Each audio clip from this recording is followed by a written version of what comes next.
It's just after lunchtime. This is All Angles here on eNCA. Good afternoon. I'm Masahora Tlacha. It is that time of the day when we give you an update on how far some of the stories we've been following up for you on channel have advanced by this time. Here's your lunchtime update. We've got our reporters who have been out and about bringing us the latest news on our top stories. I'm joined now by Manqoba Mchunu in Diepsloot. We've got Nobesuthu Hejana in Rawsonville, and that's in the Western Cape, and Moloko Moloto is in the capital, that's Pretoria. Let's start with Manqoba in Diepsloot. This is where residents have been protesting against crime levels for days now. This has seen homes and even suspected criminal hubs being set alight. Manqoba, you found the family of one of the people who were killed recently in that community. What are they saying? Well, Maseko, the family quite devastated. In fact, they're still trying to come to terms with their loss. This was a former community policing forum chair that was gunned down, and it was actually on his way to go and assist in a crime that had been unfolding at the time. It was last week, Monday, we're told by the family. And he received a call in the evening from one of the businesses, the foreign business owners, who was in distress. He had heard people trying to break into his business, and this is just shortly after he had closed his business. So he called John Makula to come, and of course the 54-year-old, being somebody in the community that was quite active in fighting crime, responded to that call, and that's when he was then shot in the stomach by those criminals that were there at the time. He was taken to hospital, Maseko, and he survived for a few days, but on Sunday, that's when he lost his life. His family is saying that, they're quite devastated, given that this was somebody who was quite proactive in fighting crime in the area. And they are saying that this is somebody who really was in the forefront of that fight, somebody who had given quite a number of years serving the community as a chair of the Community Policing Forum. But, the crime levels in that community, that is what he was concerned about. And that's what the family is saying. It's concerned about the fact that it has lost one of its members due to the rampant crime in that area. And just speaking to the wife, Masiko, she was inconsolable, just saying that they lost a breadwinner as a family, and they lost somebody who really they had looked up to as a family, somebody they didn't think was going to die in the manner that he had died. It tells you the tale of Diepsloot and how residents are feeling there. But take a listen to what his wife had to say earlier on.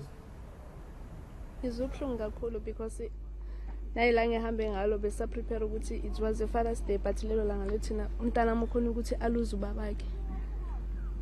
so sizobuhlungu kakhulu ukuthi ayengikhona nokuthi ngakhuluma ukuthi ngilimele kanganani. Ndahlekela umuntu obelethe ukudla la ekhaya, breadwinner. Yes, sesibe kuumuntu oyosebenzayo, kuumuntu ozamayo ukuthi silale sidlile endlini. All right, Moloko, let me come to you in the capital. Of course, the Chief Justice Raymond Zondo speaking today at the CSIR roundtable discussion. He touched on methods to prevent the capture from happening again. This is a state capture, of course. Can you tell us a bit more on what he's had to say, particularly about Parliament's oversight role?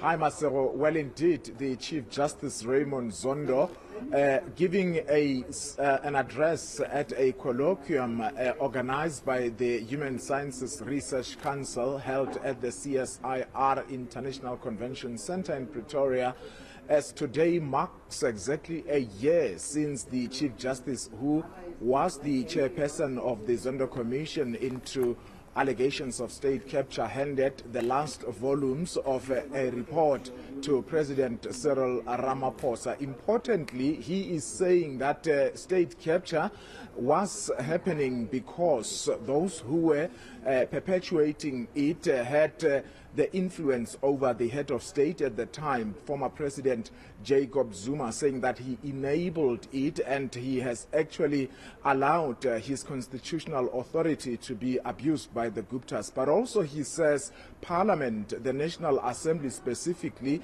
which had the responsibility to hold President Zuma accountable and to ensure that the millions of and billions of rand are not siphoned off, was also not doing its job. And this is why he says the the Guptas were emboldened. He, however, says that he doesn't believe even the current members of parliament, should there be another group that may want to emerge and emulate the Guptas and siphon off billions of rand from the public purse, he doesn't believe that they have what it takes to stop them. And as a result, Chief Justice Zondo is suggesting that there must be what he calls a standing anti-state capture commission that will operate the same way the commission he was presiding over would operate. Simply, he is saying that he doesn't believe even other institutions. When I spoke to him, I say, does it mean you don't have faith even in other institutions such as the National Prosecuting Authority and the police? And he says state capture happened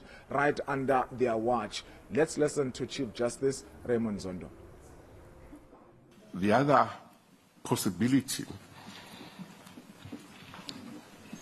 is one that the Commission has pointed out in its report, namely, there should be a standing anti-state capture and anti-corruption commission that works the same way as the commission that I was honored to chair, which can call anybody, whether it's the president or any member of parliament or any minister, to come and answer questions where there are allegations of corruption and state capture.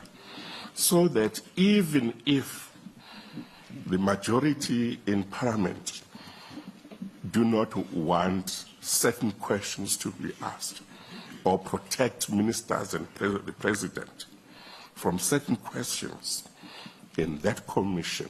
All right, Nobesuthu joins us from Rawsonville, and this is where severe flooding has caused extensive damage in that farming town. Nobesuthu, over 1,000 residents have had to be accommodated in community halls and churches.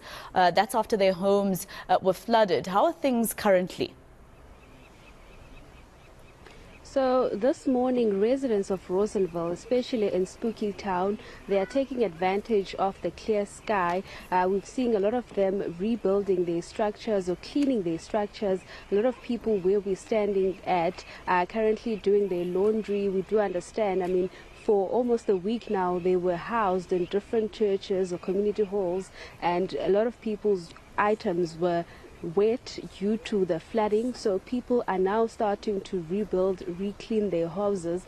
We spoke to residents before outside the community hall where they are housed, and some were also raising issues of being moved to different areas that are far. A few minutes ago we spoke to Julian, who was also saying that it might take him about 2 to 3 weeks to actually clear up his house. A lot of his family members are seeking refuge at other families, because he does say that staying in those churches or community halls, it's a bit crowded, so they do have health concerns. So he is at the moment cleaning the house, but let's take a listen to what he had to say, as we know that the municipality is also planning to engage with the communities next week Tuesday to have them debating, or rather seeking further plans to have them going back to their homes, or even considering the plans of relocating them to areas like Worcester. But let's take a listen to Julian talking about his health concerns regarding staying in those community churches.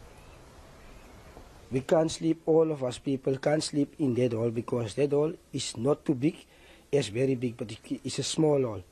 And people are sick. We have children, and there are people that have TB, such of some disease of something. And our children, we are scared for our children to get sick from other people.